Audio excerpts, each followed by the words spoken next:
Okay. Camp's about probably half over, pretty close to being half over. Just had our 12th practice. The morning practice was out there, non-padded. Big week. Obviously, got to keep moving forward. Got a lot of improvement needs to be made on all three sides of the ball. Happy with where we're at this point, but you know, halfway into camp, that just means that we got a long ways to go. So we will have 6 afternoon practices that will be regular afternoon practices. As I mentioned the last time we were together, that we were starting to get into situational work and have had 2 red zone, score zone days, and which third downs are kind of the same deal as red zone, score zone. So started to introduce a lot of the situational stuff. Started to introduce a lot of the tempo stuff. Obviously, in the Big 12, we're going to have to not only be able to play fast, which is what we like to do offensively, but we have to be able to defend that as well. So in addition to the situational stuff, and we started doing a lot of tempoing and defending tempoing, which puts people in situations that they have to think quick and they got to be able to react. And we have a long ways to go to be functional offensively, defensively when it comes to a tempo. So that's kind of where we're at. Still a lot of position battles that are ongoing, that will be ongoing all through this week. Not making any decisions on any of the starters or any of that at this point. We want to, anytime you have 6 more practices in a whole week of camp, and things can change pretty drastically. Guys have good days, guys have bad days.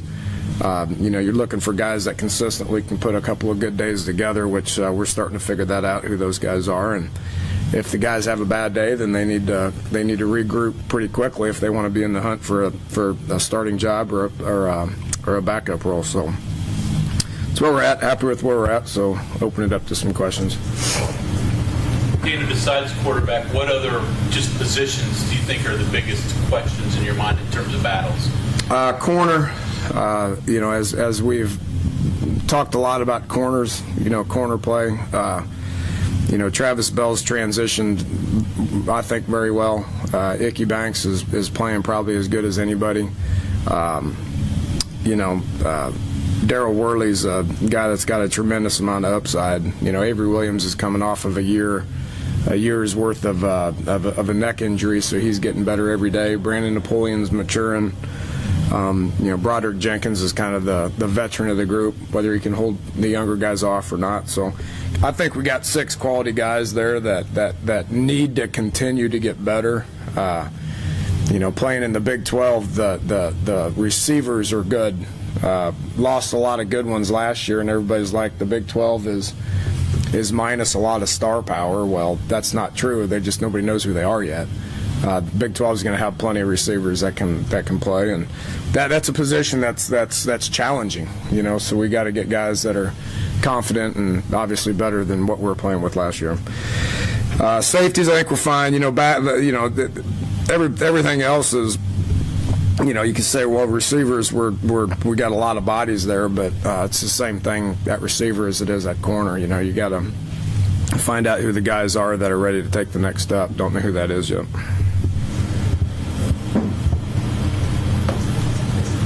About your offensive line, and how are they shaping up, and is anybody asserting themselves at center? Yeah, Tyler Orlowski's really doing well. He's got the upper hand right now. We're playing about 10 bodies on the O-line. Would be 11 if we had Pankey, but he's a ways away.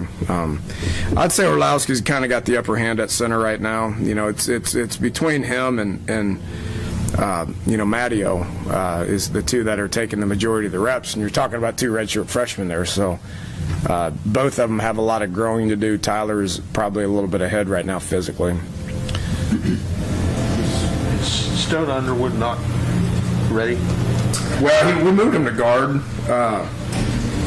It's tough to come in at center and without a spring practice, without a year under your belt. It's tough to come in at center because physically the game's different here than what he's used to, and then the added pressure of making the calls, the added pressure of snapping, and then as well as just the physical battle that you got to play each and every snap. I mean, it's hard. So he's got a redshirt year. We may use it. Don't know yet. We'll figure that out here down the road. But we moved him to guard just because we needed another guard body on the second team. And physically he's doing some good things. So he's making progress, but felt like he would make more progress for us right now at guard rather than center.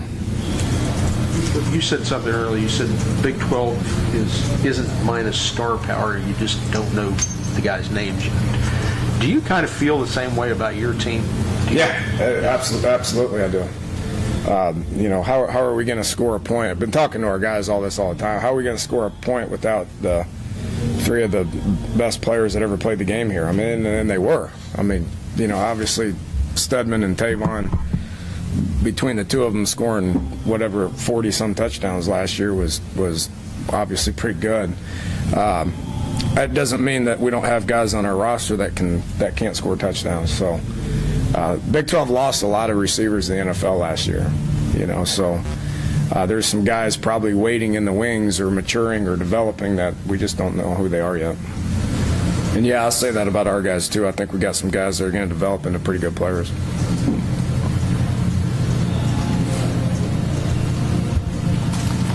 Thoughts on decision making from your quarterbacks? Where are they at right now? I would say Paul makes the best decisions and the worst decisions. He's got the most reps. He's taken the most reps. He's pretty comfortable. He'll still do some bonehead stuff, as they all do. I mean, anytime you got inexperienced guys that don't have a lot of starts under their belt, and they're going to make some good decisions and some bad decisions. Ford continues to get better. Had his best day on Saturday that he's had since he's been here. We took, I think, about 45 live reps from the red zone in, moved the ball, and he had his best day since he's been here. Made some really good decisions, some good throws in the right situations to get the ball in the end zone. Clint's got presence to him. Every rep he takes, he gets better. So, does some good things. They all make good decisions at times, but because of inexperience, makes poor decisions that get them in trouble. The guy that probably reduces the poor decisions will be the guy that wins the job, because I think they're all capable of being pretty good. Say Paul makes the best decisions and the worst decisions, which kind of leads you to believe that maybe he's kind of a risk taker. Is there a fine line there between trying to eliminate those mistakes and curbing his aggressiveness? There's a fine line, because the Texas gunslinger mentality. I mean, you don't throw for 4,500 yards in a senior season without not being able to take some risks. So, but you don't want to handcuff them either, because if you handcuff them and not give them the ability to be able to make decisions and pull the trigger, then they're going to play. We don't want to get them to the point to where they're afraid to make a mistake. I mean, that's not what we do offensively. So we point out the bad decisions and say you should have done this instead. Because obviously, if you make some risks or make some decisions and they result in turnovers, then you're not going to win football games. And that's the start. That's the start. I mean, the quarterback that doesn't make the bad decisions and turn the ball over is going to be the guy that has a chance to be the guy. I think that's probably the same each and everywhere. That I don't care what offense you run. I don't care where you're at. The quarterback that takes care of the ball and puts the guys in position to be successful are guys that are going to be your quarterbacks.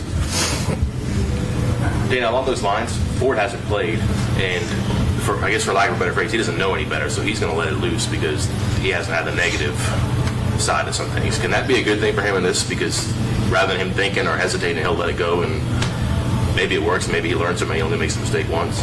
Well, you can figure that out in practice, I think. I mean, just because he hasn't played in games yet, I think Paul's limited experience that he has in games.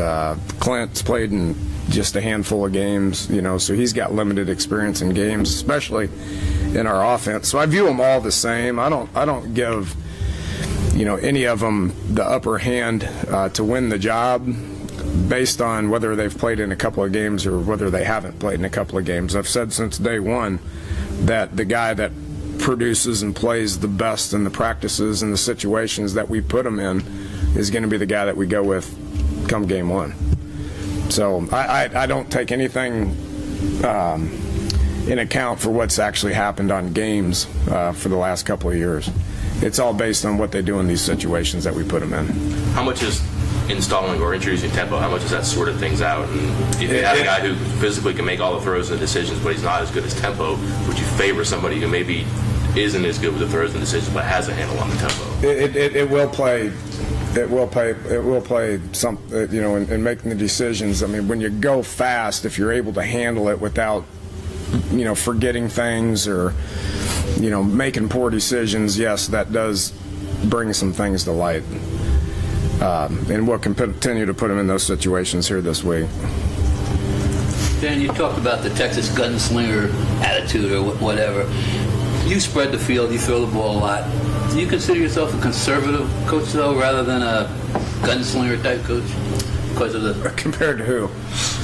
Compared to someone maybe that I can't give you a name, but Right. that throws the ball down the field maybe more, or maybe does reverse. Yeah,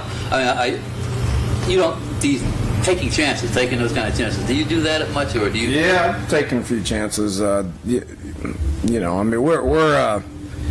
Everybody, I get asked all the time what kind of offense you run. I don't really know, really. I mean, is it the air raid? Is it the spread? Is it, you running the ball more? I don't know. Whatever works. If it works, do it again. So, we're continuing to evaluate our personnel. We did move Garrett Hope to fullback. Eli Wellman's doing really good, adjusted to the game pretty good, but he's much like Cody, where you tell him to go block back on the defensive end, he'll do it 48 times in a row for you and crack his head open if you let him. So we moved Garrett there to be able to alleviate some of that. So we want to be physical. We want to run the ball. We want to be able to spread it out with 4 and 5 receivers and throw the ball.